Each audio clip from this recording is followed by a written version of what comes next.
Can break in to a fort but not in to a head. ഒരു കോട്ടയ്ക്കകത്തേക്ക് നമുക്ക് ബലം പ്രയോഗിച്ച് കിടക്കാനാവും, പക്ഷെ ഒരു ഹൃദയത്തിലേക്കാവില്ല. നമ്മുടെ സ്കൂളിനെയും സുഹൃത്തുക്കളെയും അധ്യാപകരെയും എന്താ പറയുക, നമ്മുടെ നാടിനെയൊക്കെ മറക്കാതിരിക്കുക, സ്നേഹിക്കുക, വളരെ ആത്മാർത്ഥമായിട്ട് സ്നേഹിക്കുക. ഞാൻ പഠിച്ച സ്കൂളാണത്, ഞാൻ പഠിച്ച ക്ലാസ് റൂമാണിത്, 9D. എനിക്ക് സന്തോഷവും സങ്കടമൊക്കെ ഒരുമിച്ച് വന്നിട്ട് എന്താ പറയേണ്ടതെന്ന് അറിയില്ല. വല്ലാത്തൊരു അനുഭൂതി. ഈ ക്ലാസ് റൂമിലിരിക്കുമ്പോൾ എനിക്ക് ഓർമ്മ വരുന്ന ഒരു തമാശയായിട്ടുള്ളൊരു കാര്യം, ഞങ്ങൾ 8-ന്ന് 9ലേക്ക് ജയിച്ചിട്ട് ഷിഫ്റ്റായി ക്ലാസ് റൂമിൽ ഇവിടെ ഈ ക്ലാസ്സിൽ വന്ന് അങ്ങനെ ഇരിക്കുമ്പോൾ ഞങ്ങളുടെ പേരെല്ലാം ഹാജർ വിളിച്ച് കഴിഞ്ഞ് എല്ലാവരും പ്രസൻറ്റ് ചെയ്ത് കഴിഞ്ഞിട്ട് ഇതിലില്ലാത്ത ഒരാൾ ക്ലാസ് റൂമിലിരിക്കുകയാണ്. അപ്പോൾ ടീച്ചർ ചോദിച്ചു, ഇയാളാരാന്ന് ചോദിച്ചപ്പോൾ ഞാൻ ഡേവിസ് എന്ന് പറഞ്ഞു. ഡേവിസ് എന്ന് പറഞ്ഞപ്പോഴാണ് ഞങ്ങൾ തിരിഞ്ഞു നോക്കണം. നോക്കിയപ്പോൾ ഞങ്ങളുടെ കൂടെ 8ൽ പഠിച്ച ഡേവിസാണ്. അപ്പോൾ ഈ ഡേവിസോ എന്ന് പറഞ്ഞിട്ട് ടീച്ചർ വീണ്ടും ഇതിൻ്റെ പേരൊന്ന് ചെക്ക് ചെയ്തപ്പോൾ ഡേവിസ് എന്നുള്ള പേര് ഇതിനകത്തില്ല. അപ്പോൾ ഡേവിസ് ഒന്നുമില്ലല്ലോ. അപ്പോൾ ഡേവിസ് എങ്ങനെ ഇവിടെ വന്നു? ഞാൻ ഇവരുടെ കൂടെ വന്നു. ഇവരുടെ കൂടെ എന്ന് പറഞ്ഞാൽ താൻ ഏത് ക്ലാസ്സിലായിരുന്നു? ഞാൻ 8ലായിരുന്നു. താൻ ജയിച്ചോ? അവൻ തോറ്റു.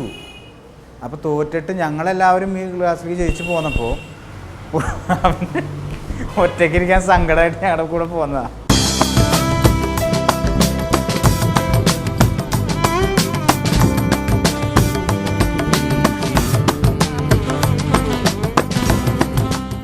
ഇതാണ് ഞങ്ങളുടെ ബയോളജി മാഷ്, കരിയർ അധ്യാപകനും കൂടിയാണ്. ഞങ്ങളുടെ കലാപരമായിട്ട് തന്നെയുള്ള കാര്യങ്ങൾക്ക് വളരെയേറെ പ്രോത്സാഹനം തന്നിരുന്നു പഠിക്കുന്നതിനോടൊപ്പം തന്നെ. പിന്നെ മാഷിനോടുള്ളൊരു അറ്റാച്ച്മെൻ്റ് എന്ന് പറഞ്ഞാൽ ഈ മാഷ് എടുക്കുന്ന ഒരു സബ്ജക്റ്റ്, ആ വിഷയത്തിൻ്റെ അപ്പുറം ഞങ്ങളുടെ ആ പ്രായത്തിൽ ഞങ്ങൾ അറിഞ്ഞിരിക്കേണ്ട കുറേ കാര്യങ്ങൾ, അത് നമ്മുടെ ലൈഫിൽ പിന്നീട് ഫ്യൂച്ചറിൽ നമ്മൾ എങ്ങനെ ആയിത്തീരണം, അല്ലെങ്കിൽ നമ്മുടെ ലൈഫിൽ നമ്മൾ എന്തൊക്കെ ശ്രദ്ധിക്കണം, അത്തരത്തിലുള്ള ഈ വിഷയവുമായി ബന്ധപ്പെട്ട് അല്ലാതെ തന്നെ കുറേ കാര്യങ്ങൾ ഞങ്ങളെ പഠിപ്പിക്കുകയും സ്വന്തം മക്കളോടെന്ന പോലെ ഞങ്ങൾക്ക് പറഞ്ഞു തരികയും വളരെ ആത്മാർത്ഥതയോട് കൂടിയിട്ട് സാറ് ആ ക്ലാസ് എടുക്കുന്ന അത്രയും സമയം ഞങ്ങൾക്ക് ഭയങ്കര ത്രില്ലിംഗ് ആയിരുന്നു. സാറ് പോകുമ്പോൾ ഞങ്ങൾക്ക് ക്ലാസ് കഴിഞ്ഞ് പോകുമ്പോൾ ഭയങ്കര വിഷമമായിരുന്നു. എൻ്റെ ഓർമ്മയിൽ മാഷ് ഒറ്റ തവണയാണ് ഞങ്ങളെ തല്ലിയിട്ടുള്ളൂ. കാരണം വെച്ചാൽ സ്ഥിരം തല്ല് മേടിക്കുന്ന വിദ്യാർത്ഥികളുണ്ടാകും, പക്ഷേ പ്രത്യേക സ്നേഹം കൊണ്ട് എന്താണെന്നറിയില്ല, അനുസരണമുള്ളതെന്ന് അറിയില്ല, മാഷ് ഒരു പ്രാവശ്യം ഞങ്ങളെ തല്ലിയിട്ടുണ്ട്. അതൊരു പ്രത്യേക കാരണമുണ്ട്. കാരണം എക്സാമിന് ഏകദേശം അടുത്ത സമയത്ത് ഞങ്ങൾ നാടകത്തിൻ്റെ റിഹേഴ്സലിന് പോകും. ക്ലാസ് മാഷ് ഓർമ്മയുണ്ടെന്ന് അറിയില്ല. അങ്ങനെ അത് കഴിഞ്ഞ് ഞങ്ങൾ ക്ലാസ്സിൽ തിരിച്ചു വന്നു. അപ്പോൾ ഭയങ്കര പ്രോത്സാഹിപ്പിക്കുന്ന ആളാന്നുള്ള ഒരു മനസ്സിലുള്ളതിൻ്റെ പേരിൽ സാറിൻ്റെ അടുത്ത് വന്നു. അപ്പോൾ നിങ്ങളെവിടെ പോയിരുന്നു? ഞാൻ പറഞ്ഞു, സാറ് ഞങ്ങൾക്ക് ഇങ്ങനെ യൂത്ത് ഫെസ്റ്റിവൽ അടുത്ത് വരുന്നതുകൊണ്ട് ഞങ്ങൾ റിഹേഴ്സൽ ഉണ്ടായിരുന്നു. അപ്പോൾ എക്സാമും അടുത്ത് വരികയാണ്, അതറിയില്ലേ? അല്ല അതറിയാം, എന്നാലും സാറിന് അറിയാമല്ലോ ഇപ്പോൾ ഇതിൻ്റെ സംഭവം. അതെനിക്കറിയാം, എന്നാൽ കൈയാണ്ട് നീട്ടിക്കോളാൻ പറഞ്ഞു. അപ്പോൾ ആ ചൂരിലുകൊണ്ട് നല്ലൊരു പെട വന്ന് കിട്ടി. പക്ഷേ ഇതിൻ്റെ രണ്ടൊരു വ്യത്യാസം എന്ന് പറഞ്ഞാൽ പഠിക്കുന്ന സമയത്ത് അല്ലെങ്കിൽ അതിൻ്റെ ഒരു സീരിയസ്നെസ് അതാണ് മാഷിൻ്റെ എല്ലാ ക്ലാസ്സിലും എല്ലാ സമയങ്ങളിലും മാഷ് പറയാനുള്ള കാര്യം. നമ്മൾ എന്ത് കാര്യങ്ങളിൽ നമ്മൾ ആ സമയത്ത് ഇൻവോൾവ്ഡ് ആവുന്നു അതിനെ കൂടുതൽ അതിൻ്റെ ഒരു സീരിയസ്നെസ് എല്ലാ വിദ്യാർത്ഥികളും ആ സമയത്ത് ഉണ്ടാവണം. അത് ആ സമയത്തല്ലാതെ പിന്നെ നമുക്ക് കിട്ടില്ല. ഞങ്ങളുടെ സ്കൂളിൽ ഇപ്പോൾ യൂത്ത് ഫെസ്റ്റിവൽ നടന്നുകൊണ്ടിരിക്കുകയാണ്. ഉപജില്ലാ കലോത്സവമാണ്. ഇതിനകത്ത് പല സ്ഥലങ്ങളിലായിട്ടാണ് ഈ പ്രോഗ്രാം നടന്നുകൊണ്ടിരിക്കുന്നത്, മത്സരങ്ങൾ നടന്നുകൊണ്ടിരിക്കുന്നത്. എൻ്റെ പഴയ കാലങ്ങൾ ഓർമ്മ വരികയാണ് ഒരിക്കലും കൂടി. ഞാൻ ഇവിടെ ഈ ഓഡിറ്റോറിയത്തിലായിരുന്നു ഞങ്ങളുടെ മത്സരങ്ങൾ അല്ലേ മാഷേ ഉണ്ടായിരുന്നത്. മിക്ക ഇനങ്ങളിലൊക്കെ ഞങ്ങൾ പങ്കെടുത്തിരുന്നു. ഫസ്റ്റും സെക്കൻഡൊക്കെ ആയിട്ട് മേടിച്ചിട്ടുണ്ട്. അപ്പോൾ എന്തായാലും ആ ഒരു ഓർമ്മ ഇപ്പോൾ ഇവിടെ ഈ വന്ന സമയത്ത് ഈ ഒരു അന്തരീക്ഷത്തിൽ ഇരുന്ന് പറയാൻ പറ്റിയതിൽ വലിയ സന്തോഷം, കാണാൻ കഴിഞ്ഞതിലൊരു വല്ലാത്ത സന്തോഷമുണ്ട്. നിങ്ങളിവിടെ പഠിച്ചിരുന്ന കാലത്ത് ഇവിടുത്തെ ഓരോ മൺതരിക്കും രോമാഞ്ചം ഉണ്ടാകുന്നതായിരുന്നു നിങ്ങളുടെ പെർഫോമൻസ്. അതിലൊക്കെ ഞങ്ങൾക്ക് സത്യത്തിൽ അന്ന് എനിക്കറിയാം ആ കാലിബർ എത്ര ഉണ്ടായിരുന്നുള്ള കാര്യം.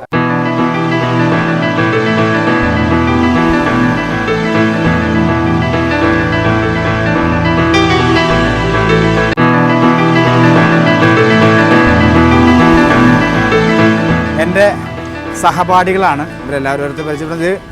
ഷിജു, ഇത് ജോൺ ചാക്കോ, ഇത് സഹപാഠി എന്ന് പറഞ്ഞാൽ ഞങ്ങളുടെ ഗുരുവാണ്. അതായത് സ്കൂളിൽ പഠിക്കുന്ന സമയത്ത് ഞങ്ങൾക്ക് നാടകത്തിന് എല്ലാ വർഷവും ഞങ്ങളെ ഡയറക്റ്റ് ചെയ്തിരുന്ന ഞങ്ങൾ പ്രശസ്തനായ ഡയറക്ടർ ബേബി ചീരാത്ത്, പിന്നെ ഇത് ഷെരീഫ്, ഇത് നൗഷാദ്, പിന്നെ ചേട്ടൻ. ബേബിയേട്ടൻ ഇപ്പോഴും ഡയറക്റ്റ് ചെയ്തുകൊണ്ടിരിക്കാനുണ്ട്. ഇപ്പോൾ നടന്നുകൊണ്ടിരിക്കാന്നുള്ളേ. നമ്മൾ കളിച്ച കുറുമാട്ടി, ആ ചന്ദ്രാനും കൂട്ടുന്നിട്ട് അതെ ചന്ദ്രാനും കൂട്ടരെന്നുള്ള ടൈറ്റിലായിരുന്നു അതിൻ്റെ ആദ്യം. അത് പിന്നെ കുറുമാട്ടി എന്ന് പറഞ്ഞിട്ട് ഞങ്ങൾ മുള്ളൂർക്കര എന്ന് പറഞ്ഞ സ്ഥലത്ത് ഈ നാടകം നമ്മൾ അവതരിപ്പിക്കുകയാണ്. ഏകദേശം ഒരു 5 മണിയൊക്കെ ഉണ്ട്. അപ്പോൾ അവിടെ ഒരു ജംഗ്ഷനാണ്. ഈ ജംഗ്ഷനിൽ ആളുകൾ കാണാൻ വേണമല്ലോ. അപ്പോൾ നമ്മളിത് ആദ്യമേ നേരത്തെ കുറച്ച് പേരോടൊക്കെ പറഞ്ഞിട്ട് അപ്പോൾ അവർ പറഞ്ഞു ഇവിടെ പണി മാറ്റി വരുന്ന കുറേ ആളുകളുണ്ട്, അവർ വരുമ്പോഴായിരിക്കും നിങ്ങൾക്ക് ക്രൗഡ് കുറച്ച് കൂടുതൽ കിട്ടുള്ളൂ, അപ്പോൾ അവിടെ വെച്ച് നമുക്ക് നാടകം ചെയ്യാന്ന് പറഞ്ഞാൽ എല്ലാവരും തെരുവ് നാടകമാണ്. സ്റ്റേജല്ല, ഓപ്പൺ ആയിട്ടുള്ള ഒരു സർക്കിളിലാണ് നമ്മൾ ചെയ്യുന്നത്. അങ്ങനെ ആളുകളൊക്കെ എത്തി. നമ്മൾ ഈ നാടകം തുടങ്ങി 5 മിനിറ്റ് കഴിഞ്ഞിട്ടും ആളുകൾക്കൊരു അനക്കമില്ല. ആളുകളൊക്കെ ഇതിങ്ങനെ തന്നെ നോക്കിയിരിക്കുകയാണ്. കുറേ പണിക്കാരൊക്കെ അവർ ആകെ ഇടങ്ങേറായി ബുദ്ധിമുട്ടിയൊക്കെയാണ് വന്നിരിക്കുന്നത് അല്ലേ.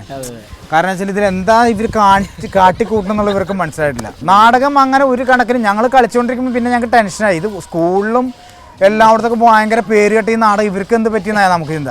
അവർ ചിന്തിക്കുന്നത് നമുക്ക് എന്ത് പറ്റിയെന്നുള്ളതാണ്. റോട്ടിൽ വന്ന് എന്ത് പ്രാന്ത് ഇവർ കാണിക്കണം എന്നുള്ളത്. അപ്പോൾ അത് കഴിഞ്ഞ് സംഭവമൊക്കെ ഫിനിഷ് ചെയ്ത് ഞങ്ങൾക്കൊരു വീട്ടിൽ ഉപ്പുമാവും പഴവും കട്ടൻ ചായയും ഏർപ്പാട് ചെയ്തിരിക്കുകയാണ്. അങ്ങനെ നമ്മളെല്ലാവരും പോയിരുന്ന് കഴിച്ചുകൊണ്ടിരിക്കുമ്പോൾ ഒരു ഫോർമാലിറ്റിക്ക് ഒരു കാര്യമില്ല എനിക്ക് ചോദിക്കണ്ടേ. ഇങ്ങനെ ആ വീട്ടുകാരനാണ് നമുക്ക് വിളമ്പി തന്നുകൊണ്ടിരിക്കുന്നത്. അപ്പോൾ ഉപ്പുമാവ് വിളമ്പണ ആ ചേട്ടൻ്റെ അടുത്ത് ഞാൻ ചോദിച്ചു, ചേട്ടാ നാടകം എങ്ങനെ ഉണ്ടായിരുന്നു ചോദിച്ചു. അപ്പോൾ ഈ ആൾ ഉപ്പുമാവിൻ്റെ എടുത്തിട്ടേ അത്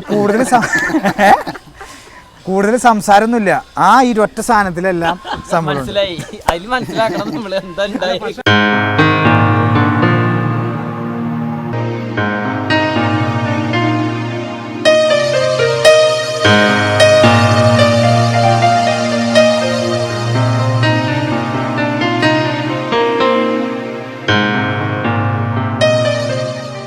ഇതാണ് ഞങ്ങളുടെ മാധവേട്ടൻ, മേക്കപ്പ് മാധവൻ എന്നാലും പറയും. ഈ വീട് ഇതിനൊരു പേരുണ്ട്, മട എന്ന് പറയും.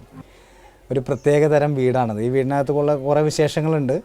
എൻ്റെ ഫാദർ മുതൽ ഞങ്ങളുടെ ജനറേഷൻ, അതിനുശേഷം അത് കഴിഞ്ഞിട്ടുള്ള ജനറേഷനൊക്കെ ഒരുപാട് പേര് അറ്റൻഡ് ചെയ്തിട്ടുള്ളൊരു വീടാണിത്. ഞങ്ങളുടെ ഭയങ്കര എന്താ പറയുക, ജീവൻ്റെ ജീവനാണ് മാധവേട്ടൻ.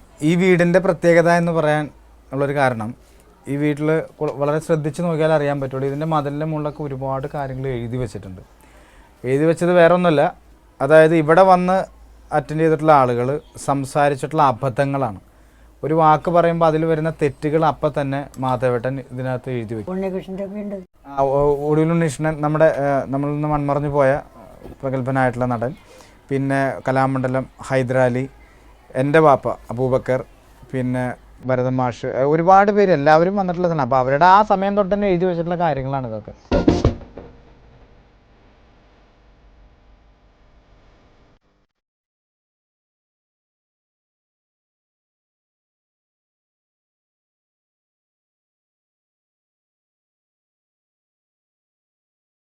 ഇതാണ് ഞാൻ പഠിച്ച പ്രൈമറി സ്കൂള്. ഫസ്റ്റ് സ്റ്റാൻഡേർഡിലെ എൻ്റെ ക്ലാസ് ടീച്ചറാണ് ഫാത്തിമ ബി ടീച്ചർ. എൻ്റെ ഇതെന്ന് പറഞ്ഞാൽ ഞാൻ സ്കൂളിൽ മാക്സിമം അറ്റൻഡ് ചെയ്യാണ്ടിരിക്കാൻ നോക്കുകയാണ്. അപ്പോൾ ഇവിടുന്ന് പോന്നു കഴിഞ്ഞാൽ ടീച്ചർക്ക് അറിയാമല്ലോ ഇപ്പോൾ എത്ര പേര് വന്നിട്ടുണ്ടെന്ന് പറയുമ്പോൾ ചിലപ്പോൾ വഴിക്ക് വെച്ചൊക്കെ ഞാൻ തിരിച്ചു പോകും. അങ്ങനെ പിന്നെ ടീച്ചർ ടെൻഷൻ. അപ്പോൾ വീട്ടിൽ നിന്ന് വിളിക്കുമ്പോൾ പറയും ഞാനിവിടെ പോകുന്നുണ്ടെന്ന് പറയും. അങ്ങനെ കുറേ ടീച്ചറുണ്ട്. പിന്നെ ഈ ഇടയ്ക്ക് രാജ്യം വിട്ടു പോകുന്ന സംഭവമൊക്കെ ഉണ്ടായിട്ടുണ്ട്. എനിക്ക് ഭയങ്കര ദേഷ്യം വന്നിട്ട് എനിക്ക് വയറുവേദന എന്നുള്ളൊരു കള്ളം പറയും ഞാൻ എപ്പോഴും. അപ്പോൾ ഈ വയറുവേദന ഒരാഴ്ച കൂടുതലൊന്നും പറയാൻ പറ്റില്ലല്ലോ. അങ്ങനെ വന്നപ്പോൾ അങ്ങനെ പ്രശ്നമായിട്ട് പിന്നെ എനിക്ക് ഭയങ്കര മടിയായിട്ടൊക്കെ ബാഗൊക്കെ ഇട്ട് പോയി. അങ്ങനെ കുറേ ടെൻഷനൊക്കെ അടുപ്പിച്ചിട്ടുണ്ട് ടീച്ചർ. ഉച്ച കഴിഞ്ഞാലാണ് ക്ലാസ് കട്ട് ചെയ്യുക. അപ്പം ഞാൻ ഉമ്മച്ചിയോട് ചോദിക്കുമ്പോൾ ഉമ്മച്ചി പറയോട് പോന്നിട്ടുണ്ടെന്നൊക്കെ പറയും. അപ്പോൾ ആൾക്ക് ക്ലാസ്സിൽ വെച്ചാൽ നമ്മുടെ പിന്നെ പാഠ്യവിഷയങ്ങളല്ലാതെ പാഠ്യേതര വിഷയങ്ങളാകുമ്പോൾ കുറച്ചും കൂടി അതിനുള്ളൊരു ടാലൻ്റ് ഉള്ള ആൾ ഞാൻ മനസ്സിലാക്കിയിരുന്നു. അപ്പോൾ അതിനനുസരിച്ച് വല്ല പാട്ടോ വല്ല ഇതേപോലെയുള്ള വല്ല കളികളോ ഒക്കെ ആണെങ്കിൽ ആൾ പിന്നെ ഇരിക്കും എന്നുള്ളത് മനസ്സിലായിരുന്നു. അപ്പോൾ അതിനനുസരിച്ച് അങ്ങനെ ക്ലാസ്സിൽ ചെയ്യാറുണ്ട്. അപ്പോൾ കൂടുതൽ നമുക്ക് ക്ലാസ്സിൽ അറ്റൻഡ് ചെയ്യാനുള്ളൊരു അതെ. പിന്നെ എനിക്ക് തോന്നുന്നത് 2 വരെ ഞാൻ ഈ ഒരു പ്രശ്നം ഉണ്ടാകുന്നത് എനിക്ക് 2ാം ക്ലാസ് വരെ ആയിരുന്നു. 2 പിന്നെ 3, 4 ഞാൻ വടക്കാഞ്ചേരിയാണ്.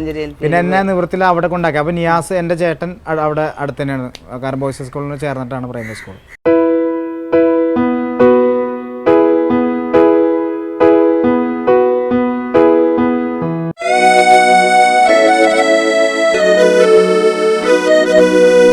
തുളസിക്കുരുമാല ചാർത്തിയ സന്ധ്യയൊരു തപസ്വിനിയെ പോലെ വന്നു.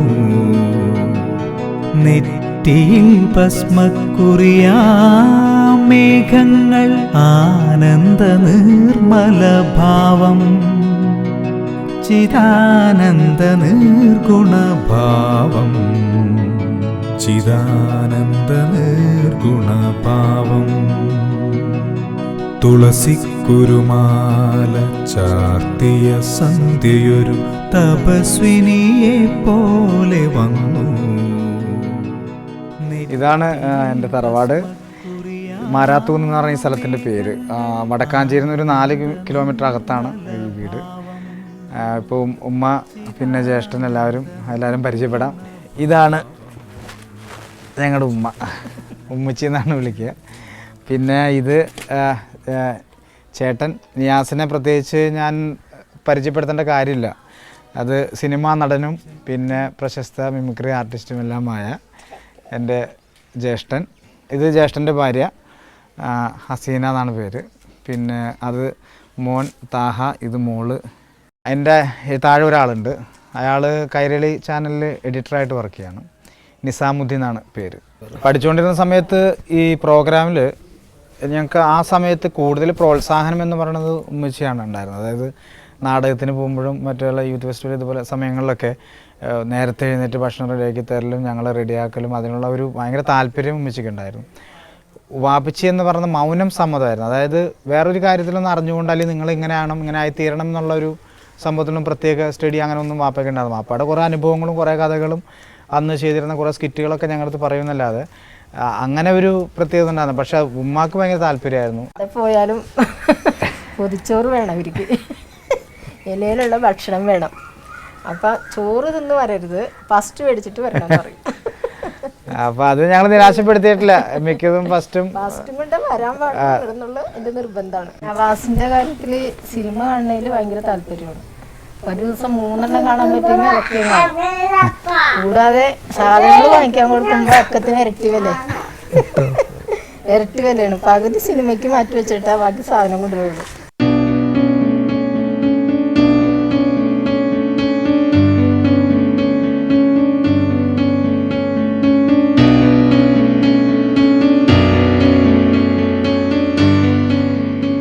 ഇതാണ് ഞങ്ങൾ പണ്ട് സ്ഥിരം പാട്ടും തമാശകളൊക്കെ ആയിട്ട് കൂടാറുള്ള ഞങ്ങളുടെ മെയിൻ കേന്ദ്രം.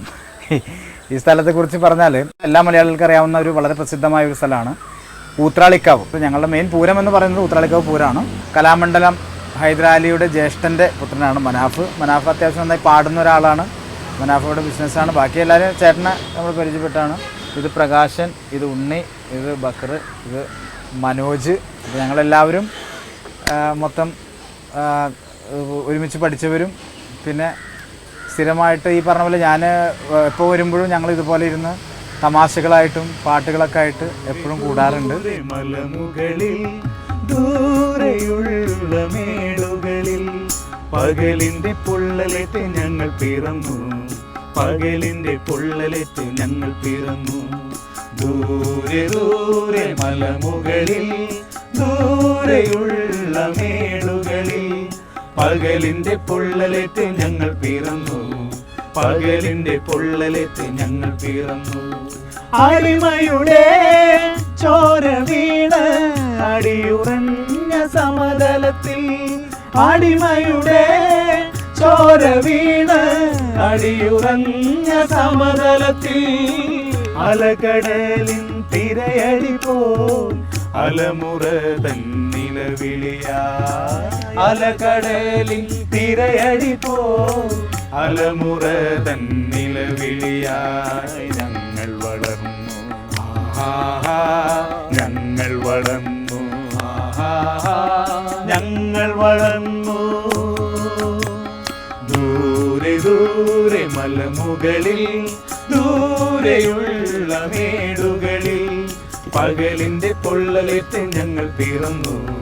പകലിന്റെ പൊള്ളലേറ്റ് ഞങ്ങൾ പിറന്നു.